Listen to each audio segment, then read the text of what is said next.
Samantala, binatigos naman ni Palace Press Officer Undersecretary Claire Castro ang mga pahayag ni Davao City Mayor Sebastian Baste Duterte kung saan inaakusahan nito ang Administrasyong Marcos na pinaprioridad umano ang impeachment ni Vice President Sara Duterte dahil banta ito sa 2028 presidential elections. Ayon kay Yusek Castro, mas inuuna umano ni Mayor Duterte ang pamumulitika sa halip na tutukan ang kalagayan ng mga nasalanta ng pagbaha sa Davao City. Paliwanag ni Castro, mandato ng Kongreso ang impeachment at walang kinalaman si Pangulong Ferdinand Marcos Jr. sa nasabing proseso. Sinabi rin nito na mas makabubuting harapin ni Vice President Sara Duterte ang mga paratang laban sa kanya upang malinis ang kanyang pangalan at reputasyon. Si Mayor Baste Duterte, kagagaling lang sa bakasyon, kagagaling sa ibang bansa.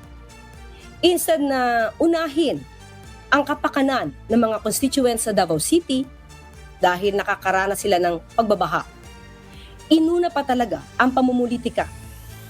Ang tanong niya, anong priority ng administrasyon?